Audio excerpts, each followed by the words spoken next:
حمزہ ناصر official Islamic channel کو like subscribe کریں۔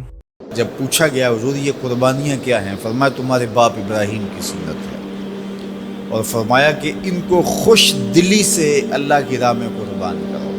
قیامت کے دن یہ اپنے بالوں کے ساتھ، اپنے سینگوں کے ساتھ اور اپنے کھروں کے ساتھ آئیں گے، اور یہ بھی ارشاد فرمایا کہ کل پل صراط پر یہ سواریاں بن کے تمہیں پل صراط سے پار لگائیں گے۔ اور جب قربانی کے لیے کوئی شخص جانور خوش دلی کے ساتھ رضائے الہی کے حصول کے لیے ذبح کرتا ہے تو اس جانور کا خون زمین پر گرنے سے قبل یہ عمل قبول کر لیا جاتا ہے۔ اور یہ بات بھی ذہن میں رکھیے گا کہ ایام نحر یہ 3 دن جو خون بہانے کے ہیں، 10، 11 اور 12 تاریخ، ان ایام میں آپ جو بھی عمل کریں، نماز پڑھیں اور دیگر صالح اعمال کریں، بہت قابل قبول ہیں اور اللہ ان کو قدر کی نگاہ سے دیکھتا ہے۔ لیکن ان ایام میں جو سب سے زیادہ اللہ کو محبوب عمل ہے وہ راہ خدا میں خون بہانا ہے، قربانی پیش کرنا ہے۔ تو قربانی کا کوئی اور متبادل نہیں ہو سکتا۔ کچھ لوگ یہ فلسفہ ان دنوں کے اندر بیان کرتے ہیں کہ 20-50 ہزار کی قربانی کرنے کی بجائے اتنے اگر کسی غریب کو دے دیے جائیں تو اس کے 2-3 مہینے خیریت سے گزر جاتے ہیں، اور وہ گھر کے اندر جو ہے وہ ضرورت کی چیزیں ڈال لیں تو گوشت تو 2-4 دن کے اندر کھایا پیا جاتا ہے، ختم ہو جاتا ہے۔ لیکن اگر اتنے پیسے کسی غریب کے گھر دے دیے جائے تو یہ اچھی بات ہے۔ تو اسلام کب اس عمل سے روکتا ہے؟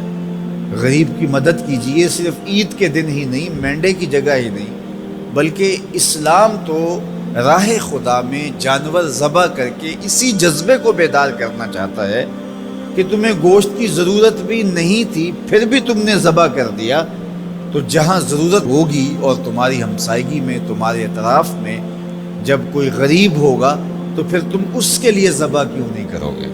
اس کے لیے تم قربانی کیوں نہیں کرو گے؟ اِثار کیوں نہیں کرو گے؟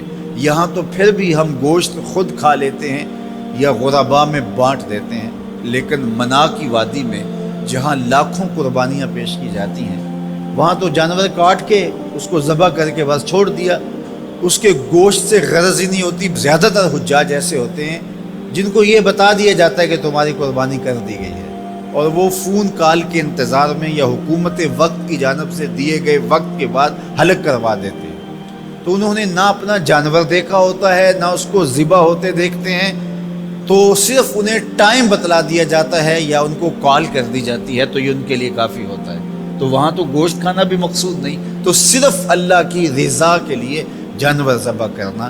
تو جب رضائے الہی کے لیے جانور ذبح کرنے کا جذبہ پیدا کر کے تمہیں راہ خدا میں خرچ کرنے کی ترغیب دی جاتی ہے تو پھر تم پورا سال خرچ کرو گے، تمہارے لیے کوئی مشکل اور کوئی مشقت نہیں ہوگی۔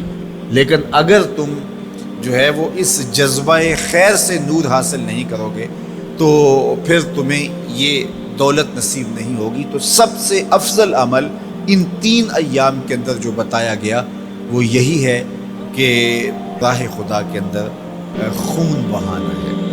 اللہ کے محبوب علیہ الصلوۃ والسلام کی خدمت میں جو ہے وہ مینڈے لائے گئے جو چتکبرے تھے، اور حضور علیہ الصلوۃ والسلام نے اپنے مبارک ہاتھ سے ان کو ذبح کیا۔